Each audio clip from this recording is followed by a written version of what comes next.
Intégral Placement, Cédric Decoeur, Guillaume Sommerer sur BFM Business. Et l'on accueille Roland Laskin. Bonjour Roland. Bonjour messieurs. Vous êtes le rédacteur en chef de la lettre des placements et l'on met notamment le PEA au cœur de vos préoccupations.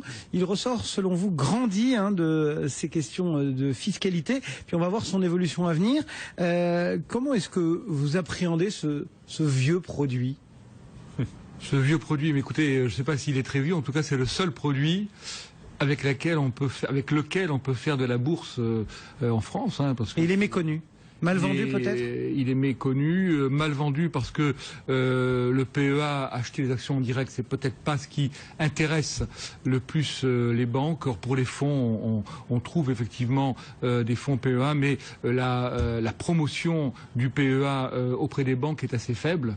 Et donc, en tout cas, il faut vraiment savoir que c'est le seul produit sur lequel on peut faire de la bourse dans des conditions fiscales intéressantes. Il faut savoir que aujourd'hui, si on n'est pas dans un PEA, la France est le seul pays au monde où, quand on fait des efforts pour financer l'économie, économiser à long terme, on est imposé de nouveau à l'impôt sur le revenu, à la tranche marginale sur les dividendes et les plus-values.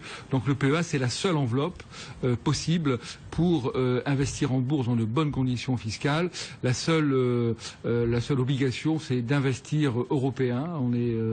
C'est pas la zone euro. Au départ, il fallait investir français et maintenant, il faut investir c'est investir européen, ce qui est plutôt pas mal. Et donc, il ressort grandi. En fait, on a eu au cours de ces derniers jours une polémique absolument invraisemblable. Il revient de loin, puisqu'on a failli imposer sur le PEA. Alors, ça concerne pas les nouveaux adhérents, les nouveaux souscripteurs, mais tous les détenteurs de PEA plus anciens.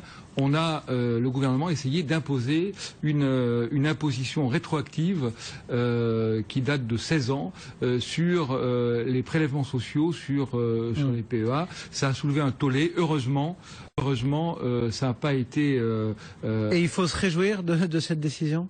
Vous vous réjouissez de cette décision ?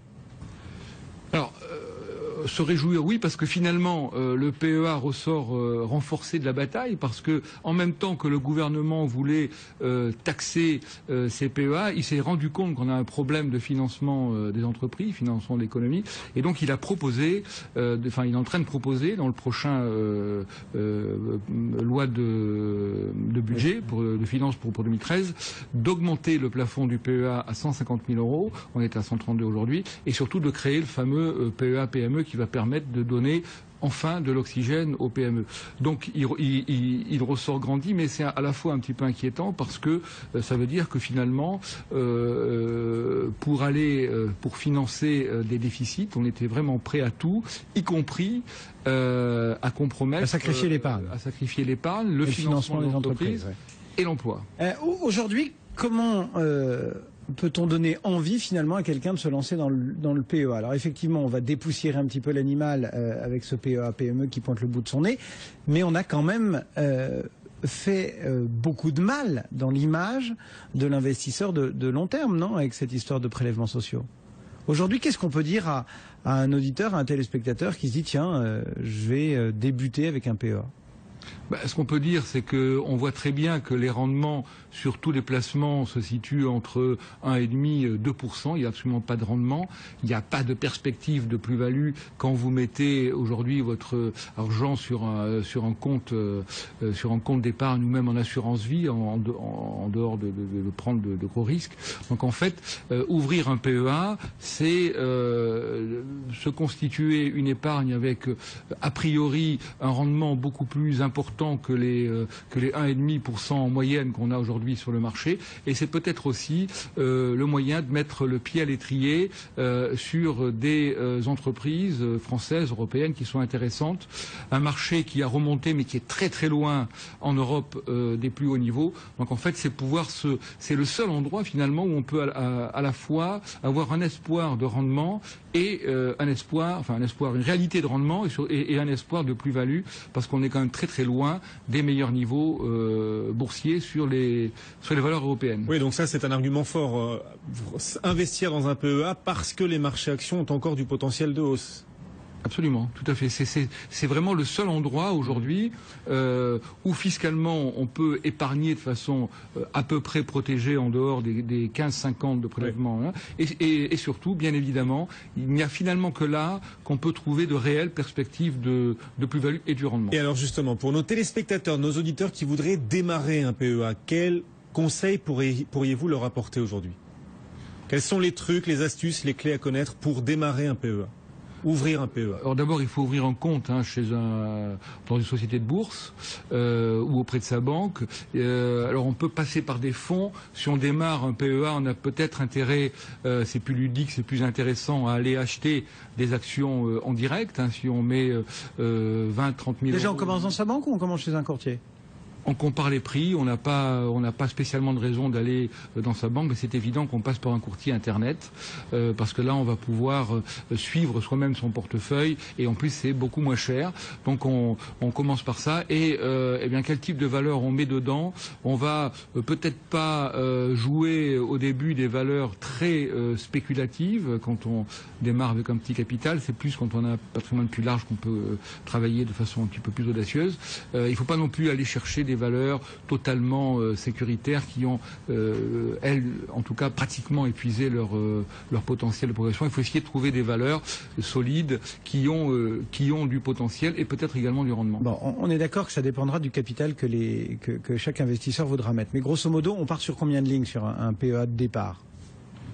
On peut partir PEA sur... idéal pour démarrer, signé Roland Laskin. Non, on part sur 5-6 lignes. 5-6 lignes? C'est si on met 20 ou 30 000 euros, oui, 5 lignes de titres, ça paraît bien. Oui. Est-ce que on peut imaginer aussi, par exemple, jouer les introductions en bourse? C'est quelque chose qui peut titiller un investisseur aujourd'hui. On peut jouer les intros avec un PEA? Alors on peut les jouer, malheureusement pas Twitter, hein, parce que on n'y a pas droit. Encore que je sais pas si, enfin on verra si ce sera si le succès sera vraiment au rendez-vous. Mais effectivement, c'est totalement dans la cible. On peut participer aux introductions en bourse. Il suffit pour cela de passer son ordre, encore une fois sur Internet, et ça se fait très facilement. Allez, 2-3 quand même conseils très concrets. Les 3-4 valeurs que vous voudriez mettre dans le PEA, Idoine? Moi, je mettrais des valeurs qui sont assez solides, mais qui ont encore du potentiel. Je mettrais BNP Paribas, qui reste encore faiblement valorisé, qui se paye en dessous des fonds propres, alors que c'est une affaire qui est rentable. Je mettrai une société allemande qui est un petit peu déçue et qu'un cours qui a un peu baissé, c'est BMW, qui est vraiment faiblement valorisé. Donc c'est peut-être pas mal d'ouvrir au niveau européen. Et pour revenir en France, j'irai regarder quelque chose comme Pernod Ricard peut-être. Et puis même si Pernod Ricard a quand même franchement déçu, y compris sur ses perspectives de 2013-2014, il y a quelques jours. Je pense que là, on est sur un actif de long terme. Le titre a un petit peu baissé. C'est un petit peu comme on a pas mal d'histoires comparables sur les belles valeurs de croissance. En Pernod Ricard, ça me paraît quand même être un titre intéressant. Et puis, si on veut être un petit peu plus audacieux, on peut s'intéresser à Alcatel-Lucent. Ça vous fait rire? Du BNPP, du BMW, du Pernod. Et voilà, parce qu'il faut quand même, il faut un petit. Pas de Total. Il faut non, pas de Total. Non, il faut un petit, il faut un petit peps quand même. L'augmentation de capital d'Alcatel-Lucent. Écoutez, ou une porte d'entrée. Je crois que non, si on n'est pas dedans, on peut pas y participer. Je crois que paradoxalement, Alcatel aujourd'hui est beaucoup moins spéculative que ce qu'elle était par le passé. Elle est en train de se désendetter. Elle a enfin trouvé un métier, deux métiers qui marchent bien, qui ont des perspectives. Et puis, on espère un retour au bénéfice. Donc en fait, on peut peut-être de façon marginale faire un pari un peu plus audacieux avec 4 ou 5 valeurs. Oui. Allez, 4 ou 5 grosses valeurs pour votre PEA. Vous reviendrez nous trouver 4 ou 5 ETI pour un PEA PME. Absolument. C'était Roland Laskin qui reste avec nous de la lettre déplacement pour répondre dans quelques minutes à toutes vos questions.